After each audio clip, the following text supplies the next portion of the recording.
اور پھر ٹکڑے ٹکڑے ہو کر منتشر ہو گئی، ہوا ہو گئی۔ اسی طریقے سے بڑے عظیم لوگ آئے دنیا کے اندر، پھر ان کا نام و نشان مٹ گیا، ان کی یاد تک جو ہے لوگوں کے ذہنوں میں نہیں رہی۔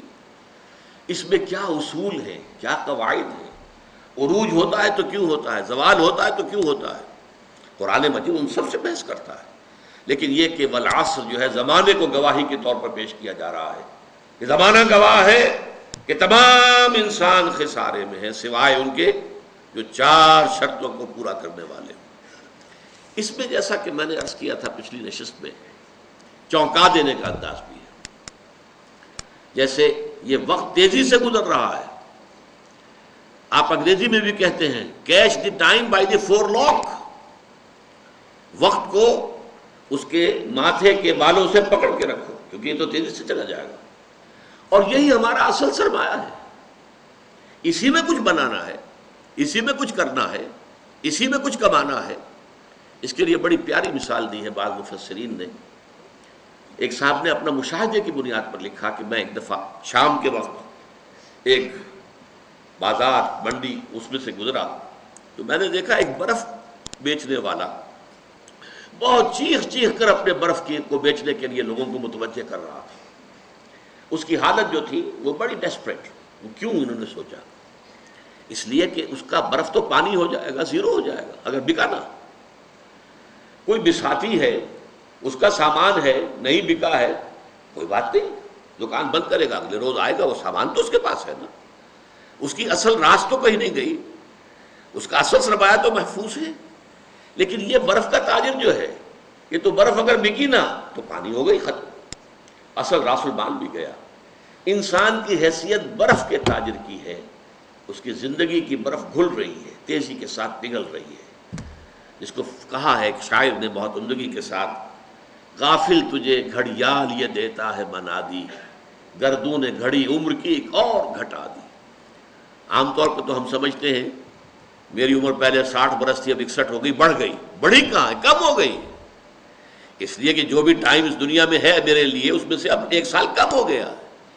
1 گھنٹہ جو گزرا ہے، ایک گھڑیال بجا، 1 گھنٹہ اور، یہ 1 گھنٹہ میری زندگی میں سے کم ہو گیا ہے۔ غافل تجھے گھڑیال یہ دیتا ہے منادی، گردون گھڑی عمر کی ایک اور گھٹا دی۔ تو یہ وہ چونکا دینے کا انداز ہے۔ Time is fleeting, catch the time by the forelock, والعصر ان الانسان لفی خسر۔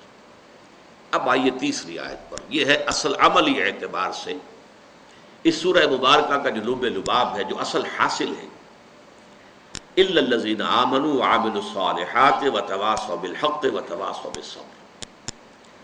اس سے پہلے کہ ہم ان 4 چیزوں پر علیحدہ علیحدہ گفتگو کریں، پہلے اس جملے کو اپنی نگاہوں کے سامنے لکھ لیجئے، اپنے تخیل کے اندر، والعصر ان الانسان لفی خسر الا الذین آمنوا وعملوا الصالحات وتواصوا بالحق وتواصوا بالصبر۔ پہلا نتیجہ برآمد کیجئے، اس میں انسان کی کامیابی اور ناکامی کا ایک معیار ہمارے سامنے رکھا گیا۔ اگر یہ 4 چیزیں ہیں تو انسان کامیاب ہے، چاہے مفلس ہو، علاش ہو، دنیا میں اس کو کوئی جاننے والا نہ ہو، کوئی پہچانتا نہ ہو، اگر یہ 4 چیزیں ہیں تو وہ کامیاب ہے۔ اور اگر یہ چیزیں نہیں ہیں تو چاہے بادشاہ ہو، لکھ پتی ہو، کروڑ پتی ہو، چاہے بہت زبردست اونچے محل میں حویلیوں میں رہتا ہو، کچھ بھی ہو، وہ ناکام ہے۔ کامیابی اور ناکامی، ذالک یوم التغابن، آگے چل کر جب سورہ تغابن ہم پڑھیں گے تو یہ نقطہ کھل کر تفصیل سے آئے گا۔ قرآن مجید کی یہ صورت ہمارے سامنے ایک معیار رکھ رہی ہے، کامیابی کا معیار کیا ہے، ناکامی کا معیار کیا ہے۔ دیکھیے ہر انسان، کچھ لوگ تو ہوتے ہیں بہت ہی ڈھیلے ڈھالے قسم کے، جن کی زندگی میں کوئی خاص امنگ، کوئی ولولہ نہیں ہوتا، کوئی کوئی مقصد نہیں، کچھ نہیں، گویا کہ وہ خود زندہ نہیں ہوتے بلکہ زندگی انہیں گزار رہی ہوتی ہے۔ لیکن اکثر لوگ جو آپ کو ملیں گے، کوئی نہ کوئی امبیشنز ہیں، کوئی مقاصد ہیں، کوئی نہ کوئی نام سامنے جو ہے، کوئی طالب علم ہے ان سے جا کے پوچھئے، کوئی کہے گا میں ڈاکٹر بننا چاہتا ہوں، میں انجینئر بننا چاہتا ہوں، میں کمپیوٹر کی تعلیم حاصل کرنا چاہتا ہوں، میں کوئی بڑا وکیل بننا چاہتا ہوں۔ ہر شخص کے سامنے کامیابی کا کوئی نہ کوئی معیار ہے۔ وَلِكُلٍّ وِجْهَةٌ هُوَ مُوَلِّيهَا، ہر ایک نے اپنے لیے ایک ہدف معین کیا ہوا ہے اور اسی کی طرف رخ کیے ہوئے بھاگ دوڑ کر رہا ہے۔ ہمارے ذہنوں میں کامیابی کے معیارات ہیں۔ زیادہ دولت ہو جائے کامیابی ہے۔ ہم عام طور پر یہ نہیں سوچتے یہ دولت حرام سے آئی ہے یا حلال سے آئی ہے۔ بہت اونچا محل دیکھا، محسوس ہوا یہ لوگ تو یہ شخص جو اس میں رہ رہا ہے بہت، جیسے کہ قارون جب نکلا تھا اپنے پورے شان و شوکت کے ساتھ تو اس کی قوم کے لوگوں نے کہا تھا کہ یہ تو بڑا خوش نصیب انسان ہے، حظ عظیم والا ہے۔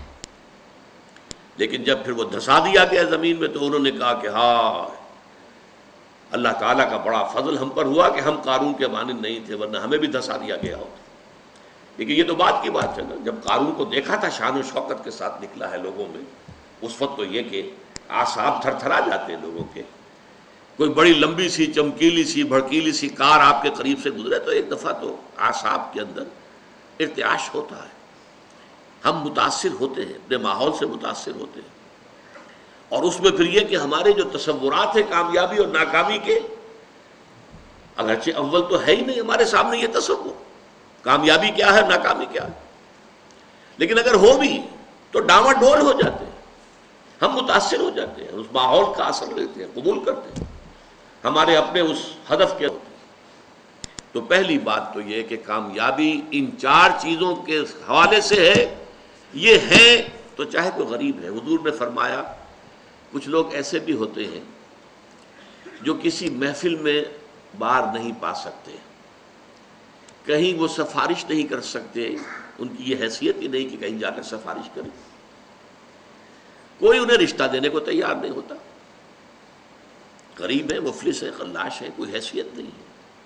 لیکن اللہ کی نگاہوں میں ان کا مقام وہ ہے کہ اگر وہ کہیں بھولے سے بھی کوئی قسم کھا بیٹھے تو اللہ تعالیٰ ان کے قسم کی لاج رکھے گا۔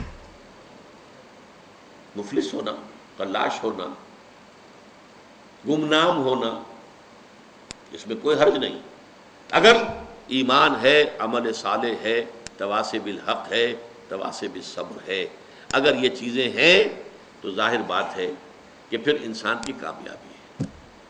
کتنے ہی صحابہ تھے حضور کے جنہیں فقراء کہا جاتا ہے، جو اصحاب صفہ تھے، خاص طور پر کھانے پینے کے لیے کچھ نہیں، کسی وقت کوئی صدقہ کو آ گیا، کچھ مال کسی نے بھیج دیا انصاری نے تو کچھ کھا لیا، ورنہ نہیں، پڑے ہیں در پر۔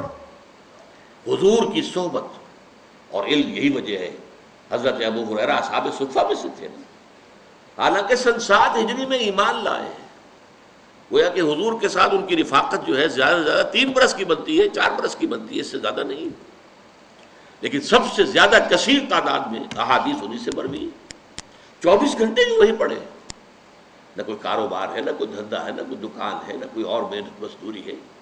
اور وہ فرماتے ہیں خود کہ بسا اوقات ایسا ہوتا تھا کہ کئی وقت کے فاقے کی وجہ سے مجھ پہ بے ہوشی طاری ہو جاتی تھی، تو لوگ آتے تھے اور میری گردن پر اپنا پاؤں رکھتے تھے، وہ سمجھتے تھے کہ اسے مرگی کا دورہ پڑا ہے، حالانکہ مجھے بے ہوشی ہوتی تھی فاقے کی وجہ سے، یہ کیفیت تھی۔